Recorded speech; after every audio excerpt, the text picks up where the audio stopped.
Bienvenue sur le conte africain 225, plongé dans l'univers magique des légendes, sagesse et épopées d'Afrique, où chaque histoire vibre au rythme. Il disait qu'elle était la femme la plus sainte d'Ula, mais personne ne voyait ses griffes la nuit. Dans le village d'Ula, les gens apprirent à craindre les nuits. Ils se couchaient avec une peau lisse et sans marque, pensant être en sécurité derrière des portes verrouillées et des volets en bois épais. Mais au matin, ils se réveillaient avec des égratignures brûlantes et saignantes sillonnant leur corps. Des marques de griffes profondes et crues qui faisaient mal pendant des jours. Peu importe le remède utilisé, les blessures s'infectaient. C'était la sorcellerie de Mama Ego. Personne ne la voyait arriver. Personne ne l'entendait partir. Les villageois chuchotaient qu'elle venait comme un chat noir dans la nuit, silencieuse comme la mort, avec des griffes longues et acérées et des yeux qui brillaient rouges dans l'obscurité. Elle s'asseyait tranquillement au pied de leur lit, les observant respirer, puis les griffait profondément avec des mouvements lents et précis. On disait qu'elle buvait leur sang en silence, les laissant fiévreux et faibles à l'aube. Et le matin, on la voyait à l'église. Elle se tenait à l'avant, la Bible serrée contre sa poitrine, des larmes dans les yeux tandis qu'elle priait pour la guérison des malades. Sa voix tremblait d'une émotion si douce et humble que tout le monde croyait chacun de ses mots. On l'appelait la Sainte Mère d'Ula, et personne ne pensait qu'un tel mal pouvait se cacher derrière ce visage.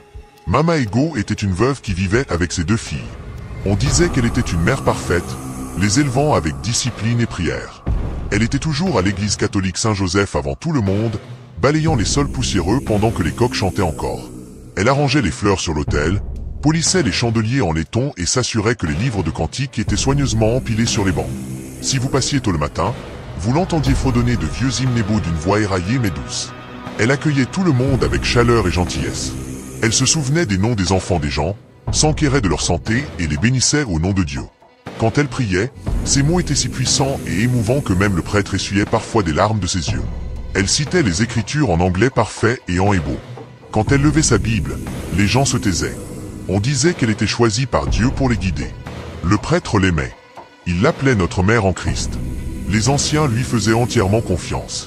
Ils lui demandaient souvent conseil avant de prendre des décisions sur les projets de construction de l'église ou les programmes pour femmes. Elle fut nommée trésorière de l'église et mise en charge de tout l'argent qui entrait dans les caisses. Chaque dimanche après la collecte, le prêtre hochait la tête solennellement et lui remettait les paniers. Elle comptait les billets lentement, soigneusement, et notait les chiffres proprement dans son registre. Personne ne l'accusa jamais de voler un seul kohobo. Elle était connue pour sa transparence, et tout le monde la croyait incorruptible. Quand il fut question de choisir quelqu'un pour le prestigieux titre d'IAM, la plus haute distinction pour une femme à Ula, son nom était le premier sur toutes les lèvres. Qui d'autre le mérite? Disaient les gens. Elle est la servante de Dieu sur terre. Le roi et les anciens la louaient à chaque rassemblement. Ils disaient qu'elle était la fierté d'Ula. Lors de la cérémonie de son investiture, le village était rempli de musique et de danse. Les femmes portaient leurs plus beaux pagnes. Les tambours battaient jusqu'à ce que l'air tremble. Le roi lui-même plaça les perles d'IAM autour de son cou tandis qu'elle s'agenouillait, souriant humblement, les yeux baissés. Les enfants chantaient ses louanges dans des chansons à réponse. Mama Ego, femme de Dieu. Mama Ego, au cœur pur. Tout le monde applaudissait. Même ceux qui ne fréquentaient pas l'église la respectaient profondément. Si quelqu'un osait la remettre en question, il était rapidement réduit au silence. Comment peux-tu parler mal d'elle? Disaient les gens. C'est elle qui prie pour nous. Elle nettoie l'église de ses propres mains. C'est la seule à pouvoir citer les Écritures sans regarder. Ses filles étaient calmes et bien élevées, toujours correctement vêtues. On les louait aussi. Elle les a bien élevées, disait-il. Elle est vraiment bénie. Mais les villageois ne voyaient pas l'autre facette d'elle. Ils ne voyaient pas la froideur dans ses yeux quand elle pensait que personne ne regardait. Ils ne voyaient pas comment ses lèvres frémissaient de colère si quelqu'un remettait en question son autorité. Ils ne voyaient pas la manière étrange dont certaines personnes tombaient malades peu après l'avoir contrariée. Ils ne remarquaient pas que jamais un prêtre ne la contredisait, peu importe à quel point il était nouveau ou fier à son arrivée. Il ne voyait pas la peur qui traversait parfois le visage du prêtre quand elle se tournait vers lui pendant une réunion. Il ne voyait que sa Bible serrée contre sa poitrine comme un insigne de sainteté. Il n'entendait que sa voix douce et tremblante de dévotion. Il ne connaissait que la femme qui balayait le sol de l'église avant l'aube. Il ne voyait pas les griffes. Il ne voyait pas le sang. Il ne comprenait pas le prix de louer une sainte femme sans connaître son cœur. Ils apprirent seulement à craindre les nuits. Dans le silence de minuit, la Sainte Mère ôtait sa peau. La nuit, le village d'Ula devenait silencieux. Les seuls sons étaient les grillons au loin, les grenouilles près de la rivière et le crépitement des feux de cuisine mourants. Les gens fermaient leurs portes à double tour, murmurant des prières avant de dormir. Ils essayaient de croire qu'ils étaient en sécurité. Mais le mal ne frappe pas toujours à la porte. Dans son propre compound, Mama Ego se préparait pour son travail. Elle mettait de côté la sainte Bible qu'elle portait toute la journée, la poussant dans un coin comme si ce n'était rien. Elle s'asseyait au centre de sa pièce sombre et fermait les yeux. Puis son corps commençait à changer. Ses os craquaient et se tordaient, pliant de manière inhumaine. Une fourrure noire poussait à travers sa peau. Ses doigts se rétrécissaient et durcissaient en griffes acérées qui brillaient au clair de lune. Ses yeux rougeoyaient, éclairant les ombres autour d'elle. Elle sifflait doucement, sa voix n'étant plus humaine. Quand la transformation était complète, elle n'était plus une femme, mais un chat noir. Une chose élancée, silencieuse, dangereuse. Elle se déplaçait avec une grâce discrète, sautant sur le rebord de la fenêtre et se glissant dans la nuit sans un bruit. Aucun chien n'aboyait. Aucun hibou ne criait. C'était comme si le monde lui-même avait peur de la trahir. Elle savait exactement où aller. Elle choisissait ses victimes avec soin, ceux qui parlaient contre elle, ceux qui refusaient ses exigences, même ceux qui la regardaient simplement de travers. Elle se souvenait de chaque insulte, de chaque affront. Son corps de chat était assez petit pour se glisser sous les portes ou par les fenêtres entr'ouvertes pour laisser entrer l'air frais. Elle s'accroupissait au seuil, ses yeux rouges observant la famille endormie. Puis elle avançait lentement, si prudemment que même le dormeur le plus léger ne se réveillait pas. Elle grimpait sur leur lit, s'installant au pied ou près de l'oreiller. Elle regardait leur poitrine se soulever et retomber avec des respirations profondes et confiantes. Sa queue frémissait une fois. Puis elle frappait. Ses griffes lacéraient les bras nus, les jambes, même les visages. Elle travaillait lentement, délibérément, laissant des sillons sanglants profonds. Parfois, elle suçait le sang directement des blessures, le lapant avec une langue râpeuse. D'autres fois, elle se contentait de regarder le sang goûter sur les draps. Elle se nourrissait de leur peur et de leur douleur. Elle aimait les gémissements et les grognements qu'ils émettaient dans une agonie à moitié consciente. Mais elle les laissait toujours en vie. C'était important. Elle voulait qu'ils se réveillent le matin en hurlant, montrant au village ce qui arrivait à ceux qui la défiaient. Quand elle avait fini, elle repartait aussi facilement qu'elle était entrée. Personne n'entendait la porte grincer ou la fenêtre vibrer. À l'approche de l'aube, elle était de retour dans sa chambre, léchant le sang de ses griffes. Elle se retransformait avant que le coq ne chante. La fourrure disparaissait sous sa peau. Ses griffes se rétractaient. Ses yeux s'éteignaient. Elle reprenait sa Bible et la serrait à nouveau contre sa poitrine. Et puis elle pleurait.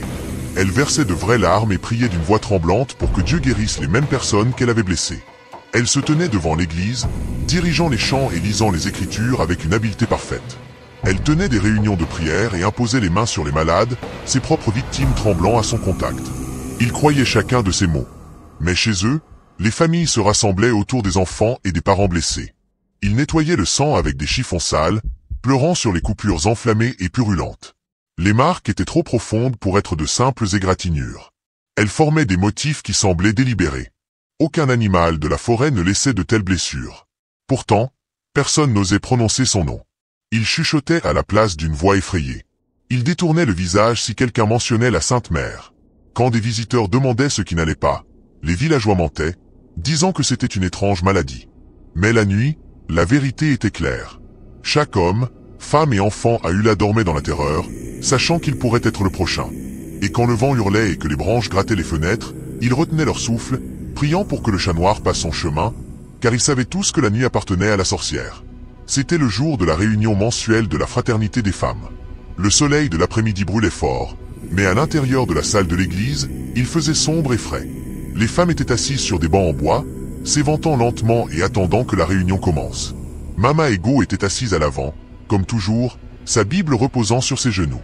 Elle portait son plus beau pagne en dentelle et des boucles d'oreilles en or qui scintillaient dans l'ombre. Elle souriait à toutes celles qui entraient, les appelant « ma chère » et s'enquérant de leurs enfants. La réunion commença par une prière. La voix de Mama Ego était forte et douce, citant parfaitement les versets, demandant à Dieu de guider leurs décisions. Toutes les femmes criaient « Amen » et s'installaient pour les affaires. Le grand sujet était le choix d'une nouvelle dirigeante pour leur fraternité. L'ancienne dirigeante avait démissionné à cause d'une maladie. Il y avait des murmures à l'arrière sur qui était digne, mais la plupart des femmes se taisaient quand une voix parlait fermement. « Je propose Mama Ego ». Les têtes acquiescèrent immédiatement. Ce n'était pas une surprise. Elle était le choix évident. Elle connaissait le mieux la Bible, assistait à chaque réunion et semblait si humble et serviable. Mais alors, Mama Ojugo, assise près de la fenêtre, s'éclaircit la gorge. Ce n'était pas fort, mais cela coupa les chuchotements comme un couteau. « Attendez » dit-elle. La salle se figea. Les éventails s'arrêtèrent. Les mouches bourdonnaient dans le silence. Mama Ojugo n'était pas une femme insensée. Elle était respectée, connue pour sa franchise. Elle avait toujours dit ce qu'elle pensait. Mais même elle semblait nerveuse maintenant. « Je pense que nous devrions choisir quelqu'un d'autre » dit-elle prudemment. « Nous avons besoin de nouvelles idées, d'un nouveau leadership. Nous devrions réfléchir soigneusement avant de décider. » Quelques femmes se tortillèrent inconfortablement sur leur banc.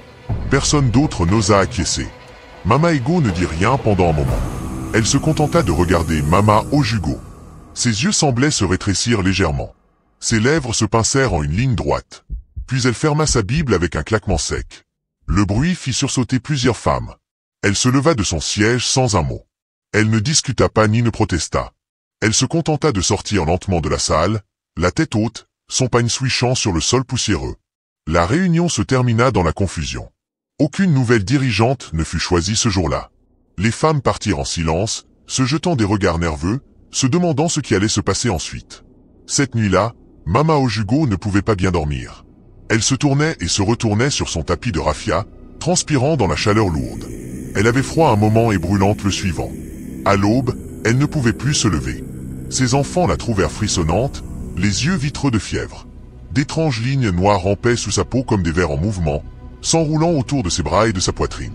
Elle gémissait de douleur, incapable de parler clairement. La nouvelle se répandit rapidement dans le village. Les femmes vinrent la voir, haletant d'horreur à la vue. Certaines offrirent des herbes et des prières, mais rien ne fonctionnait. Dans l'après-midi, elle criait d'agonie. Ses voisins entendaient les cris depuis leur propre compound. Ils chuchotaient et secouaient la tête. « C'est une malédiction », murmura quelqu'un. « Mais de qui ?» demanda un autre, bien que dans leur cœur, beaucoup savaient déjà. Au coucher du soleil, Mama Ojugo était morte. Ses yeux étaient grands ouverts, fixant le toit, la bouche figée dans un cri silencieux. Ses enfants pleuraient sur son corps. Les funérailles eurent lieu le lendemain. La fraternité des femmes se rassembla avec leurs foulards et leurs paniers blancs, chantant lentement des hymnes, les larmes coulant sur leurs joues. Le prêtre lut des prières solennelles, mais c'était Mama Ego qui dirigeait la prière finale. Elle se tenait à l'avant, la Bible en main, la voix tremblante de sainte tristesse. « Seigneur, dit-elle, reçois ta fille. Pardonne-lui. Console sa famille. » Sa voix se brisa d'émotion. Elle essuya les larmes de ses yeux. Certaines femmes sanglotaient bruyamment derrière elle, répétant « Amen » encore et encore. Personne n'osa mentionner ce qui s'était passé à la réunion. Personne ne parla de la manière dont Mama Ojugo l'avait défié. Personne n'osa prononcer son nom pour l'accuser. Ils se contentaient de baisser la tête et de pleurer, trop effrayés pour voir la vérité qui était juste devant eux.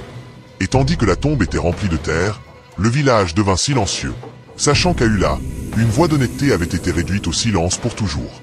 Chaque fois qu'un nouveau prêtre arrivait à l'église catholique Saint-Joseph à Ula, tout le village était excité. Il nettoyait le terrain de l'église, repeignait l'entrée et répétait les chansons de la chorale pour l'accueillir. Mais personne n'était plus accueillant que Mama Ego. Elle s'assurait d'être la toute première à saluer tout nouveau prêtre. Elle se tenait près de la porte de l'église dans son pagne éclatant, la Bible contre sa poitrine, souriant chaleureusement. Quand le nouveau prêtre descendait du vieux camion de la mission, poussiéreux et fatigué du long voyage, elle était là pour lui serrer la main et l'appeler mon fils ou père avec une telle affection qu'il se sentait immédiatement chez lui. Ce n'était que le début. En quelques jours, elle visitait la maison paroissiale avec des paniers de nourriture. Elle cuisinait les repas les plus riches qu'on puisse imaginer. Des ragoûts fumants avec du poisson frais, du riz jollof épicé chargé de viande de chèvre, du empilé silice qu'il brillait, et du vin de palme doux et frais qu'elle avait sélectionné elle-même. Elle insistait pour servir la nourriture de ses propres mains. Elle s'asseyait à côté, discutant doucement, louant le sermon du prêtre, même s'il n'avait donné qu'une courte salutation le dimanche précédent. « Père, vous parlez avec tant de sagesse, » disait-elle. « Dieu vous a vraiment envoyé à nous. » Et le prêtre, fatigué et affamé après son voyage, mangeait avec gratitude. Il riait, la remerciait plusieurs fois et disait qu'il se sentait béni de servir à Ula. Après ce premier repas, quelque chose changeait. Le nouveau prêtre commençait à mentionner son nom dans les sermons, la louant pour son service et sa foi. Il la saluait en premier après la messe, ignorant même les anciens. Il s'asseyait avec elle pendant les réunions du conseil, se penchant pour écouter ses suggestions discrètes. Et surtout, il lui demandait conseil avant de faire quoi que ce soit. S'il voulait planifier une action de grâce pour la récolte, Il l'appelait d'abord. S'il pensait à lancer un programme pour la jeunesse, il demandait « Mama Ego, pensez-vous que c'est bien ?» Elle souriait lentement, sa Bible reposant sur ses genoux. « Oui, Père, disait-elle, la voix calme et sainte. Dieu vous guidera. » Même les prêtres plus âgés n'étaient pas immunisés. Le père Damian avait servi pendant des années et était connu pour être prudent, parfois têtu. Mais la nourriture de Mama Ego l'adoucissait aussi. Il s'asseyait à côté d'elle lors des réunions paroissiales, se tournant vers elle comme un enfant, cherchant son approbation. « Mama Ego, qu'en pensez-vous? Cela plaira-t-il aux femmes ?» Et elle hochait gravement la tête, lui donnant la permission d'un seul regard. Les gens commencèrent à remarquer, mais personne n'osait se plaindre. Certaines femmes chuchotaient entre elles. Depuis quand le prêtre a-t-il besoin de la permission de qui que ce soit? A-t-il encore ses propres idées? Mais ces chuchotements restaient discrets. Personne ne parlait trop fort. Ils voyaient tous la manière dont le prêtre fronçait les sourcils si quelqu'un osait remettre en question Mama Ego. Il rejetait les suggestions qui ne venaient pas d'elle. Mama Ego sait mieux, disait-il fermement. Elle sert Dieu plus que nous tous, et elle était toujours là, dans le banc de devant, la tête baissée, les yeux humides de larmes saintes. Elle dirigeait les prières dans les réunions, citait de longs passages des Écritures sans regarder le livre et remerciait Dieu pour l'humilité de nos prêtres. Quand des visiteurs venaient de l'extérieur du là, ils étaient surpris de la manière dont la paroisse était gérée. Ils remarquaient que le prêtre jetait un coup d'œil à Mama Ego avant de répondre même aux questions les plus simples. « Elle est comme une reine ici », murmura un catéchiste en visite. Mais ils disent qu'elle est très sainte. Personne ne parlait de la nourriture. Personne n'osait suggérer que quelque chose d'invisible était cuit dans chaque repas, quelque chose qu'aucun médicament ou prière ne pouvait guérir. Car une fois qu'un prêtre avait mangé la nourriture de Mama Ego, il lui appartenait. Il ne la remettrait jamais en question. Il ne dirait jamais non. Il verrait sa Bible et son sourire et oublierait tous les avertissements que son cœur avait autrefois portés. Et ainsi, Mama Ego régnait sur l'église Saint-Joseph, non pas avec des ordres bruyants ou des menaces, mais avec des mots doux, des prières feutrées et une nourriture qui liait même l'esprit des hommes les plus forts à sa volonté. C'était un pouvoir que personne ne défiait. Car qui oserait accuser la Sainte Mère d'Ula de sorcellerie? Dans tout le village d'Ula, il n'y avait qu'une seule personne qui ne s'inclinait pas devant Mama Ego. Elle s'appelait Mama Nwego. Elle vivait à un jet de pierre, assez près pour entendre le balayage matinal du sol de l'église, assez près pour voir Mama Ego passer avec sa Bible serrée contre sa poitrine et les yeux modestement baissés. Elles avaient autrefois été amies. Elles avaient partagé du vin de palme à la fraîcheur du soir, regardé leurs enfants jouer ensemble dans le sable et ri des potins du village. Mais ces jours étaient révolus. Maintenant, Mama Nwego refusait de mettre les pieds dans l'église catholique Saint-Joseph. Chaque fois que les femmes l'invitaient, elle secouait lentement la tête. Parfois, elle ne répondait même pas, se contentant de détourner les yeux avec colère et dégoût. Mais si quelqu'un insistait, lui demandant pourquoi, elle parlait. Sa voix était froide, tranchante comme un couteau sur un igname. « Cette femme n'est pas ce que vous pensez, disait-elle. Elle n'est pas de Dieu. » Les autres femmes haletaient, les yeux écarquillés. Certaines crachaient par terre pour chasser la malchance d'entendre de tels propos. Et elle la réprimandait. « Tu es juste jalouse parce qu'elle vit près de chez toi, disait-elle. Tu es en colère parce que tout le village l'aime. Regarde-la. Elle est humble, pieuse, sainte. Elle nous sert tous. Que fais-tu, toi ?» Certaines allaient plus loin, leur voix s'élevant avec une colère vertueuse. « Confesse ton envie et prie pour le pardon. » Elle l'appelait amère. Elle disait qu'elle était possédée par un esprit de jalousie. Elle mettait en garde leur fille de ne pas trop visiter son compound. Mama Nwego les regardait avec des lèvres serrées et des yeux sombres, refusant de discuter davantage. Elle savait qu'il n'y avait aucun intérêt. Ils étaient tous aveugles. Mais Mama Ego entendait aussi les potins. Elle entendait toujours tout. Et elle souriait quand elle apprenait comment les femmes réprimandaient son ancienne amie. Elle souriait dans les réunions de l'église quand quelqu'un mentionnait que certaines personnes parlaient mal d'elle. Elle dirigeait des prières pour l'unité avec des larmes brillant dans ses yeux. Pourtant, dans le calme de son compound, derrière des portes closes, elle complotait. Elle voulait réduire Mama Nwego au silence. Elle essaya beaucoup de choses. Elle envoyait des rêves qui la faisaient se réveiller en hurlant. Elle maudissait son eau potable pour qu'elle ait un goût fétide et lui cause des douleurs d'estomac. Elle envoyait des ombres bouger dans sa maison la nuit, de sorte que ses enfants se réveillaient effrayés. Mais le chi de Mama Nwego était fort. Chaque fois que Mama Ego frappait, Mama Nwego ripostait à sa manière. Elle priait ses ancêtres. Elle brûlait des herbes amères et balayait son compound avec des balais sacrés. Elle chantait des mots silencieux que sa grand-mère lui avait enseignés, de sorte que Mama Ego ne pouvait pas la tuer. Mais elle trouva un autre moyen. Tard une nuit, Alors que tout le village dormait et que même les chiens refusaient d'aboyer, Mama Ego envoya une maladie sur sa voisine. Cela commença par une petite douleur à la cheville. Le matin, c'était une douleur sourde et lancinante qui rendait la marche difficile. La semaine suivante, la jambe doubla de volume. La peau devint sombre et dure comme une écorce d'igname. Elle était chaude tout le temps mais glacée la nuit. Elle criait si quelqu'un la touchait. Bientôt, elle ne pouvait plus quitter son compound. Elle restait allongée sur un tapis de raffia toute la journée, regardant la poussière danser dans l'air. Elle écoutait le son lointain des cloches de l'église qu'elle n'entendrait plus jamais de près. Les gens la plaignaient. Il apportait de petits pots de soupe ou d'igname.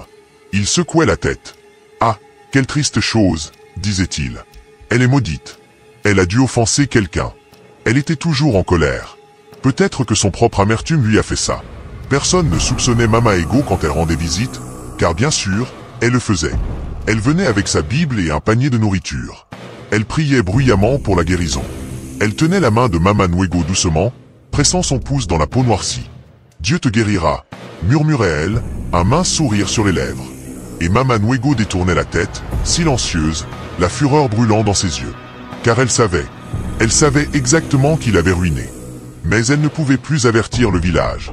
Elle était piégée dans son compound, regardant depuis les ombres tandis que Mama Ego se promenait librement dans le village, la Bible serrée contre son cœur, récoltant des louanges et des bénédictions que personne ne réalisait être empoisonnées.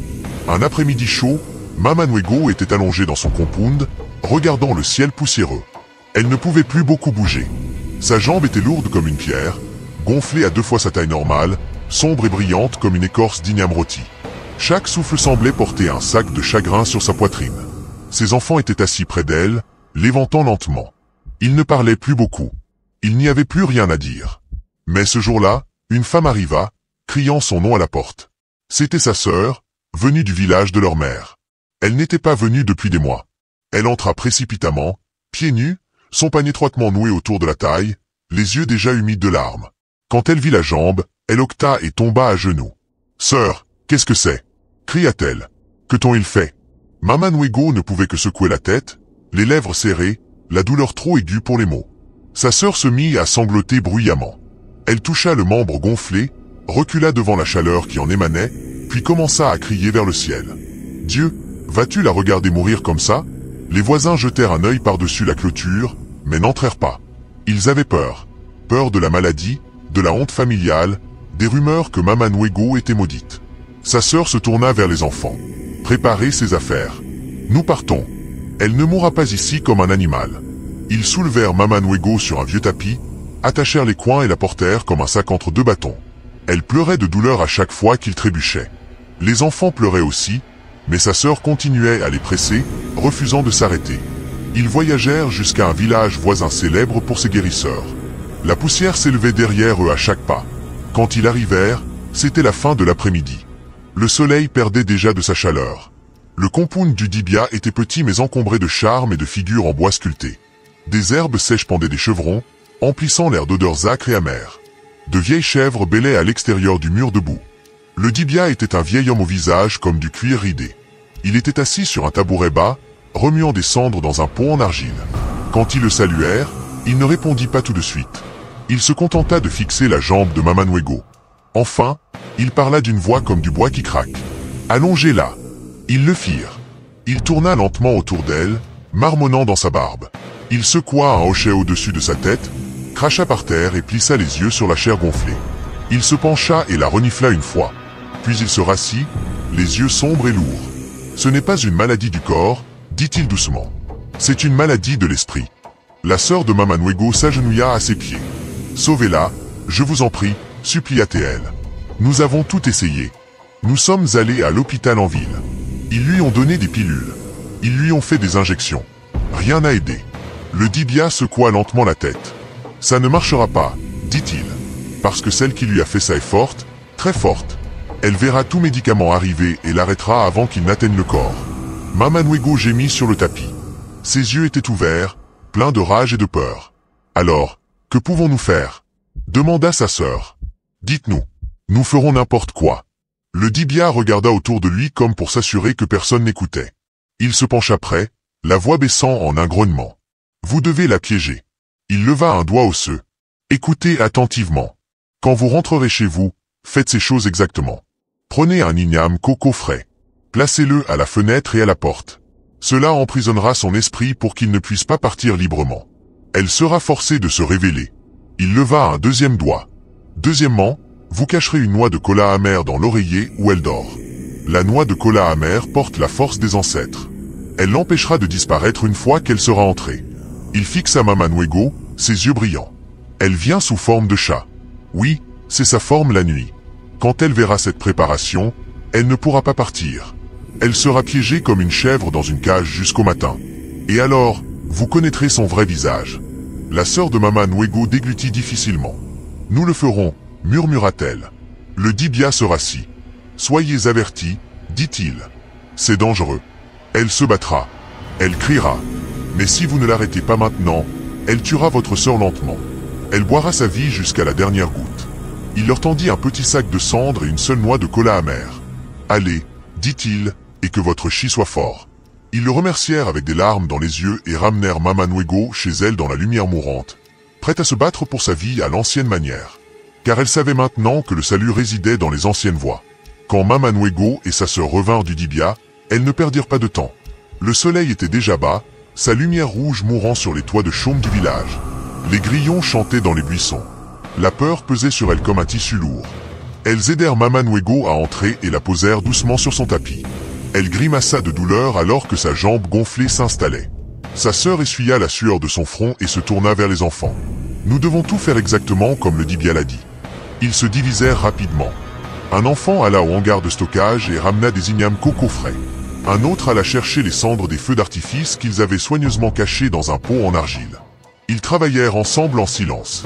La sœur prit les ignames coco et les plaça fermement sur chaque rebord de fenêtre et à côté du cadre de la porte.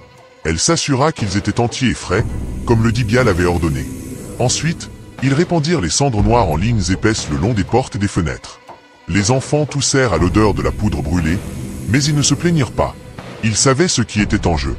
Enfin, la sœur de Mama Nwego prit la noix de cola amère et la pressa profondément dans l'oreiller où sa sœur poserait sa tête. « Tiens-le près de toi quand tu dors », murmura-t-elle. Mama Nwego hocha faiblement la tête.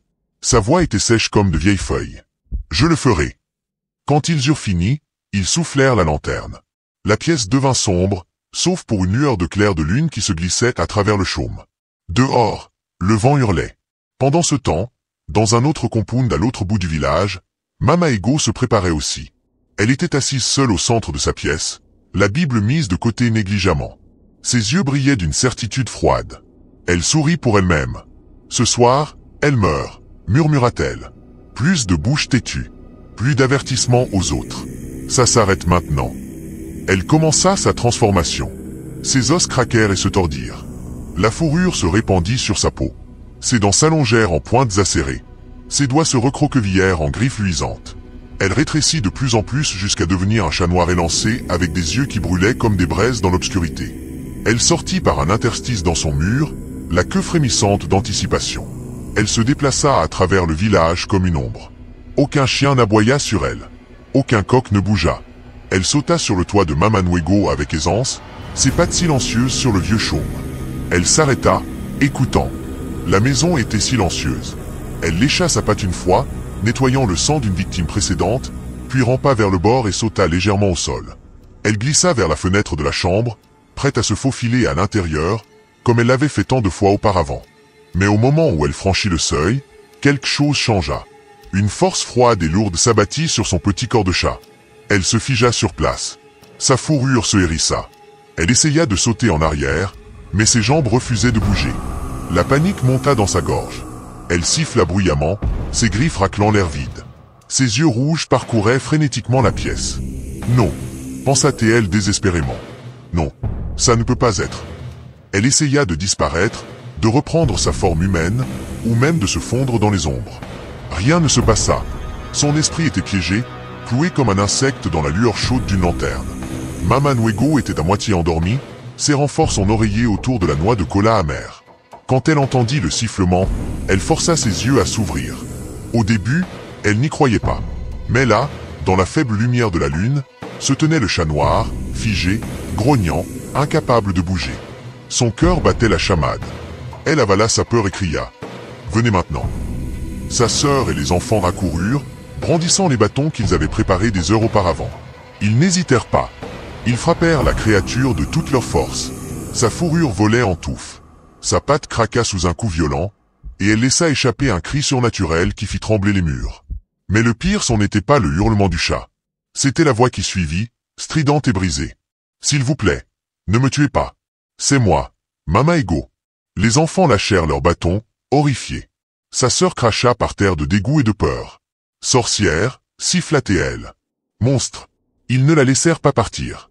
Ils trouvèrent une grande cage en bois utilisée pour piéger les chèvres. Ensemble, ils forcèrent le chat blessé et luttant à l'intérieur. Ils la verrouillèrent solidement avec des cordes et des bâtons lourds pour qu'elle ne puisse ni s'échapper ni disparaître. Elle crachait et sifflait, les yeux brillants de haine et de peur. Ils ne dormirent pas cette nuit-là. Ils s'assirent autour de la cage en silence, regardant sa respiration lourde dans l'obscurité, attendant l'aube pour montrer au village exactement à quoi ressemblait le mal. À l'aube, le ciel était gris et froid. La brume s'accrochait à l'herbe, refroidissant les pieds nus. Les coqs chantaient faiblement, comme effrayés par le silence qui enveloppait Ula. Dans un petit compound, Mama Nwego était assise sur un tabouret, sa jambe gonflée reposant sur un bloc de bois bas. Elle était pâle de douleur et d'épuisement, mais ses yeux étaient animés d'une détermination brûlante. À côté d'elle se trouvait la cage. À l'intérieur, le chat noir fixait l'extérieur avec des yeux luisants, battu et meurtri. Il sifflait doucement, sa respiration irrégulière, mais il ne pouvait ni se transformer ni disparaître. Les cordes et les bâtons le retenaient fermement. La sœur de Mama Nwego se tenait derrière elle, posant une main sur son épaule. Ses enfants tenaient de longs bâtons dans des mains tremblantes, surveillant la cage comme si elle pouvait éclater à tout moment. « Aujourd'hui, tout le monde verra », murmura Mama Nwego d'une voix rauque. Plus de mensonges. Alors que le soleil commençait à se lever, ils soulevèrent la cage ensemble. Elle était lourde. Le chat cria et cracha, mais ils ne fléchirent pas. Ils la portèrent hors du compound, trébuchant sur les racines et les pierres, et commencèrent la longue marche vers la place du village. La nouvelle se répandit rapidement. Les portes s'ouvrirent. Les visages jetèrent un coup d'œil. Les mères serraient leurs bébés contre leur poitrine. Les vieux hommes s'appuyaient sur des bâtons sculptés. Les chuchotements volaient comme des oiseaux effrayés. Que porte-t-il? Est-ce un chat? Pourquoi est-il dans une cage? Lorsqu'ils atteignirent la place, une foule s'était rassemblée. Des murmures parcouraient les gens. Certaines femmes couvraient leur bouche de peur. Puis le roi et ses anciens arrivèrent. Ils portaient leurs plus beaux pagnes, des perles à leur cou, mais leur visage était grave. Ils marchaient en silence et se tenaient en un large cercle autour du groupe étrange. Mama Nwego posa sa béquille soigneusement, la serrant avec des jointures blanches. Elle avança en boitant, sa jambe palpitant à chaque pas. Elle se tenait droite malgré la douleur, la sueur brillant sur son front. Elle pointa la cage de ses doigts tremblants. « Regardez qui vous avez fait Yaem !» cracha-t-elle, la voix craquant de colère et de chagrin. Des halètements remplirent l'air. Les yeux du roi s'élargirent, mais il ne dit rien. Mama Nwego se pencha douloureusement, attrapa le petit calabash de cendres de feu d'artifice qu'elle avait apporté du Dibia et l'ouvrit lentement. Le chat dans la cage siffla et se débattit, sentant le danger, mais il n'y avait pas d'échappatoire. Avec des mains fermes, elle versa les cendres sur son dos. Un cri horrible déchira le matin. Le chat se tortilla sauvagement, sa fourrure fumant et tombant en touffes. Ses os craquèrent et se tordirent, se reformant devant les yeux de tous. Le sifflement se transforma en un gémissement humain. Quand ce fut fini, Mama Ego était là, nue, meurtrie, les cheveux emmêlés, le sang suintant des coupures sur ses bras et ses jambes. Elle sanglota, couvrant son visage dans la poussière. Toute la place devint silencieuse. Même le vent semblait retenir son souffle. Puis quelqu'un cria.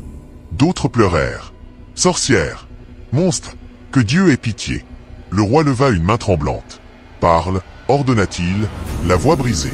Confesse ce que tu as fait. » Mama Ego sanglota plus fort, puis s'étouffa avec ses larmes.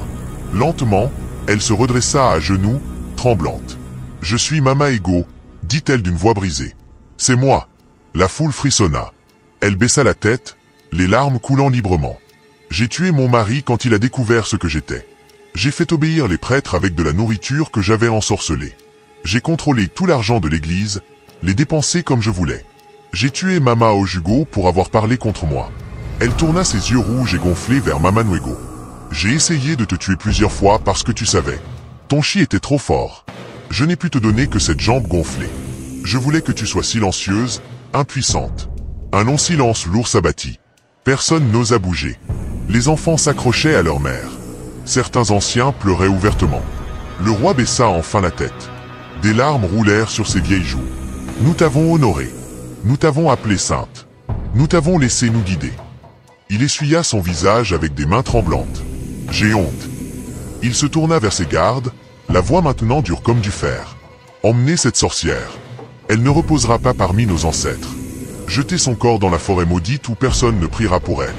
Les gardes saisirent Mama Ego. Elle cria et donna des coups de pied, mais ils lièrent ses mains. Ses cris de miséricorde, miséricorde, résonnèrent sur la place alors qu'il la traînait. Les gens regardaient avec horreur et soulagement. Ensuite, Mama Nwego s'assit sur la place, béquille en main, respirant lourdement. Sa sœur la tenait, murmurant, grâce à leurs ancêtres. Dans les jours qui suivirent, le médicament du Dibia fonctionna enfin. Sa jambe retrouva sa taille normale. La douleur s'apaisa. Elle apprit à marcher sans aide à nouveau. Quand elle revint sur la place un matin clair, le roi convoqua tout le village. Les tambours jouaient doucement. Les femmes portaient des pagnes éclatants. Le roi se leva et s'éclaircit la gorge. « Nous t'avons fait du tort, dit-il simplement. Nous t'avons douté. Nous t'avons moqué. Aujourd'hui, nous réparons cela. » Il souleva les perles d'IAM et les plaça sur ses épaules. La foule éclata en chansons. Les tambours tonnèrent. Les femmes dansaient en cercle. Pour la première fois depuis de nombreuses années, le village d'Ula dormit en paix. Et ils n'oublièrent jamais la leçon. Personne ne porte la sainteté comme un masque pour toujours.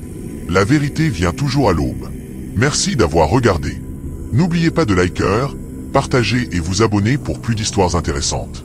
Dites-nous d'où vous regardez. La prochaine fois je vais prendre le nom des bavards et des absents.